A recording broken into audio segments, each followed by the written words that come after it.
episode 27 of This and That and What a Fuck.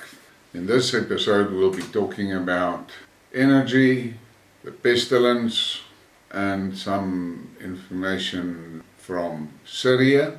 And then there's a what a fuck that is actually quite disturbing. So let's go. The first thing that I want to talk about is something I picked up on Twitter, and it was a discussion about capitalism and remarks made by some people. There is only two types of people who think bosses do nothing while workers do all the work. One, those who struggle to get ahead due to meritocracy. Two, government/SOE employees who actually experience this at their place of work. Both of these are not capitalism's fault. And there's some information there that you can chew on. And the problem that we have is that most of the guys that get involved in these discussions have no clue what they are talking. And there was this response. But the capitalist doesn't do quite nothing. They take risk, and they also have to do some things to keep the profits flowing. Making money is not magic, it is work. Some luck and more work. I guess I'm saying that with capitalism and socialism, it is a bit of give and take. And that was a response on someone that made this post. Teach your kids about socialism by making them clean the bathroom, then pay them $10, then take $7 of those dollars and give those $7 to their sibling who didn't work. I bet your child won't be a socialist for long. And that is actually hilarious, but simplified of how socialism works. And then some smart pants answered on that and said, that's literally capitalism though. Worker does all the work, most of the profits go to the boss who sat on his ass doing fuck all. Now, and it was this one that triggered the first post that I made. There is so much misconceptions about business in general. And then this guy replies, without the worker, you've got no production. Without the employer, you've got no hope of being employed and you feeding your family. Socialists cannot grasp who's the initiator of prosperity. Well, think about that one. And now we come to the Chinese. Since Pelosi's adventure to Taiwan, the Chinese have been brutal in their social postings. China promises Lithuania a hard counter-strike for a delegation's visit to Taiwan. This was stated by the official representative of the Chinese Foreign Ministry. Now, Lithuania is, I don't know what is going on with that country. It's got some sense of power, which is, I don't know where that power is seated, but they are challenging Russia and they're challenging China, and in the meantime, they only exist because Russia allows them to exist. And then there was this. The official representative of the Chinese Foreign Ministry often comments on US actions with the help of pictures on Twitter. Thus, he called the United States the most belligerent country in world history and the greatest threat to peace and development on the planet. He recalled the many victims and suffering that the US military brought during operations in Vietnam, Kosovo, Afghanistan and Iraq, and pointed to the responsibility of Washington for the situation in Ukraine. And the pictures they're referring here was a lot of cartoons about each one of those countries that I named there, but I couldn't take those cartoons due to copyright issues. And then there's this burner. Hua Chunying compared the US policy towards other countries to the killing of George Floyd. We cannot allow the US to consider itself the world's policeman and treat other countries like George Floyd, whom they intimidated and strangled at will, she wrote on Twitter. That is quite a burner, I would say. And then there's this piece of information on the sand blockage of sand delivery from China to Taiwan. Company holds the first place by a wide margin. TSMC offers more than 11,000 products to its customers, and the company has earned $45.5 billion from this.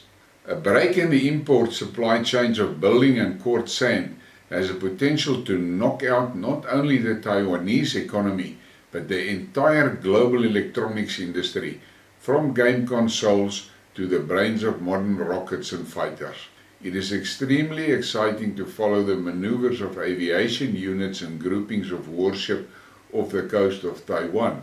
At the same time, everyone who reads the works of Sun Tzu understands that this is just a beautiful background, and if you sit on your sandy shore for a long time, one day a whole island will sail to it. And that tension between China and Taiwan is going to cost the world a lot. And it was totally uncalled for. Why didn't that old hag stay in Washington? What did she actually achieve by going to Taiwan? It was out and out to provoke China. And now the people of Taiwan is going to suffer. And then there's this one, again from the Chinese. The US is seeking to exhaust and crush Russia. The Ukraine conflict is being prolonged so that the US can pursue its agenda of weakening Moscow, the Chinese ambassador to Russia claimed in a TASS interview, while describing the US as the initiator and chief arsonist of the Ukraine crisis. And you can read the rest if you want to.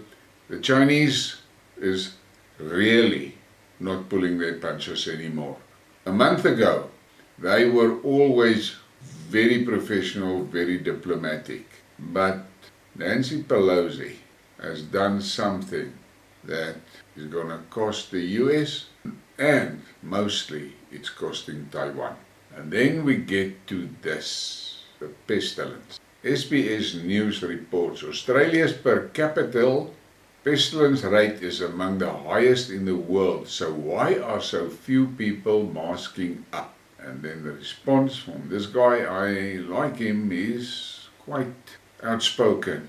Because most Aussies have finally woken up to your state-funded fear porn. And then something more from the pestilence. Today the CDC changed their guidelines for pestilence. They now have the same recommendations for people whether they got the snake poison or not. No testing, asymptomatic people and those exposed to the pestilence no longer need to quarantine. When do fire troops get their jobs back? And then there's the guideline there. For reasons that we all know, it's better that you read it yourself. And it seems like things are changing. And then again from Australia. One of Australia's leading doctors and president of the Australian Medical Association of South Australia, Michelle Atchison, has been left shattered and confused following the sudden unexpected death of her healthy 26-year-old daughter. And the tweet is there to which this response made, "The light in our life has gone out. My beautiful and only daughter died yesterday. She never woke up.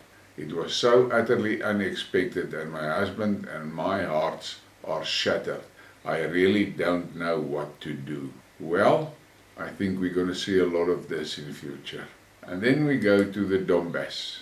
Dozens of Polish mercenaries were allegedly killed by a Russian strike on Berloga Motel north of Kharkov, according to the anonymous Russian sources. At least 28 Polish nationals died of injuries in just one of Kharkov's hospitals as a consequence of the strike, the same sources say, implying that many more might have died.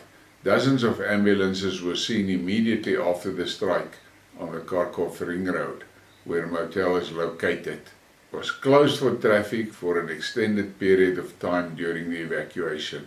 This is tragic, but we know that people go there and they think it's going to be fun and games to kill Russians. And then this is a gory one. I picked this image that is not so brutal. AFU militants burned the bodies of foreign mercenaries. Soldiers of the reconnaissance battalion of the People's Militia of the LPR found burnt bodies during a reconnaissance exit near Soledar. According to the fighters, these are the remains of foreign mercenaries who fought for Kiev, and they burned them to make it difficult to identify. Guys, this is barbarian. And then there's this. Notice how the American mercenaries in Ukraine use ambulances as transport, yet they don't seem to be medics or be transporting any wounded. Safety first. I don't know what to say about that. But the things that is going on in the Donbass is absolutely heartbreaking. There's a lot of people that die there every day. Soldiers and civilians. And it's so unnecessary. And then we get to the energy stories. And this first one could have been a what the fuck. The British have a new phobia, the fear of freezing in winter. In the United Kingdom, the services of psychologists for the treatment of cryophobia are gaining popularity. I just gotta laugh. Those people there, they've gone crazy. And then there's this one. So Poland decided to ban Russian coal imports in April and now is scrambling to find new sources. Russian coal is cheaper and was used by heating plants in eastern Poland, which can't be swapped out for Polish coal. Russian coal is of higher quality, containing less sulfur. And I am just going to laugh at that. Now they want to find new sources. They knew this was coming. And in the previous Skidmark I talked about the coal problem for Poland. It will take them 500 days to offload ships to get the stock that they need, which previously came to Poland via rail from Russia. Those EU countries, I cannot understand how they can be so stupid to do this to their populations. Soaring energy prices bring Europe-wide food poverty. Food producers tackling increased production costs are passing on the increases to hard-up consumers, causing a domino effect which is driving up food poverty across the continent. The Bank of England cited report claimed that 10% of income will be eaten up by energy costs. That, as former UK Prime Minister Gordon Brown estimates, more than 7 million British kids will be in families that have to forego material necessity. To make matters worse, food factories could be forced to shut down as winter energy rationing looms. And again, look at the idiocy. But this UK government found billions of pounds to send to the Ukraine, and they are sending billions of pounds worth of ammunition and armament to the Ukraine. But their own people are in desperate need of help. And this energy crisis was fabricated by them. It is their sanctions that has triggered this crisis. But they don't have a reverse gear. And then there's this. French energy firm fury at price caps. Now this is based on the fact that the French government decided a few days ago that they are going to cap the prices that may be charged to the public. Now, if you are a businessman, common sense will tell you, you cannot buy at €1,000 and sell for 700 euros and stay in business. But these idiots, they think they can make it work. And then there is this. Hungarian authorities have banned the export of firewood from the country. The corresponding statement was made by the head of the Ministry of Agriculture. He noted that the reason is the energy crisis caused by anti-Russian sanctions. Well, the forests in Europe is going to suffer. And then there's this from Germany. Germany's largest crematorium has resorted to burning coffins around the clock amid soaring gas prices, with the employees now reported working at nights and weekends. A whopping 600% price increase prompted the Rheintaunus crematorium to keep the gas on as reheating used too much energy and turned to longer operation hours to keep temperatures high. Guys, this type of insanity. And all because of sanctions that they implemented. And then there's more from the UK. UK annual energy bills to soar above £5,000. The average annual energy bill in Britain is expected to surge above £5,000 in 2023, according to the latest forecast issued by the UK independent energy consultant. All I'm asking myself, where the hell is the people going to get the money to pay for these things? This was totally uncalled for, but the European citizens better wake up.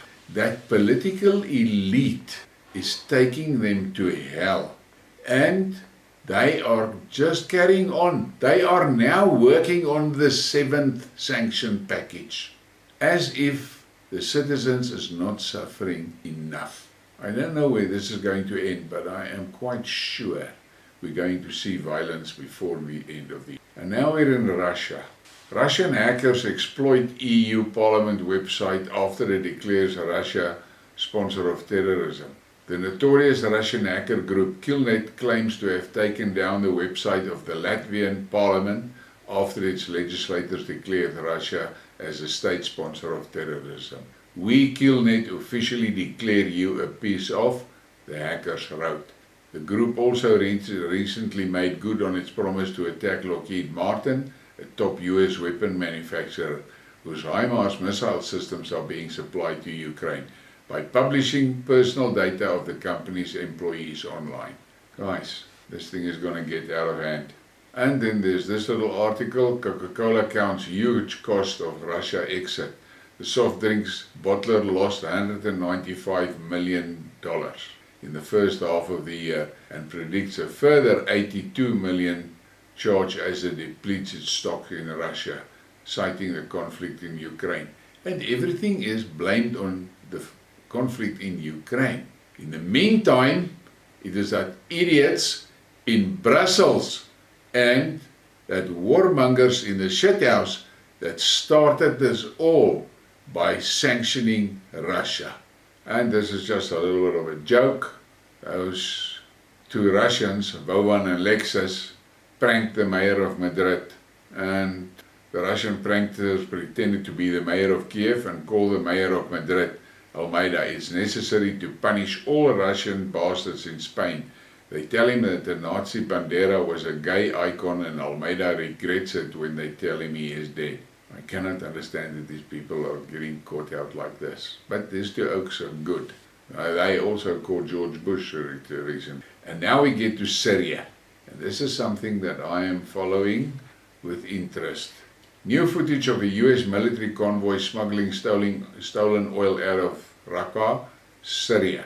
The US Army has been consistently looting the country's oil and smuggling it into their Iraq bases. Washington steals over 80% of Syria's oil output per day. Guys, this is not right. There's another image of the same convoy. USA is stealing Syrian oil. Russian UAV monitors an American oil convoy crossing from Syria to Iraq through Al Walid crossing. But I don't know where that thing is going to end. With Turkey now working with Russia and Syria to get things calmed down there. Those American soldiers will have to get out of Syria very soon. And then there is this tweet about that. Syria has accused the United States of stealing more than 80% of the oil produced in Syria per day. Washington steals over 80% of Syria's oil output per day. The losses incurred by trafficking campaign surpasses $100 billion, according to Syria's oil ministry. This is not right, but in any case, let's hope things calm down in Syria. I can't understand why these Americans cannot just pack up and go home and look after their own country and look after their own border security. And then we get to the what the fuck moment. And this is actually ugly what the fuck. If you think about it, you look at that image, and that image is in England. Top picture was done somewhere in the 50s, I believe, and the bottom one is recently. Same street corner. Look at what's going on. I feel really concerned for some of the British people, not all of them. There is a lot of them that are cheering this on, but I'm afraid Britain is going to become Britistan, and we will refer to it as Britistan, formerly known as Britain. And on that bad note, please like, subscribe, share the thing. This makes me, I don't know how I feel when I look at it, but it makes me sad for the Western civilization. Have a nice evening.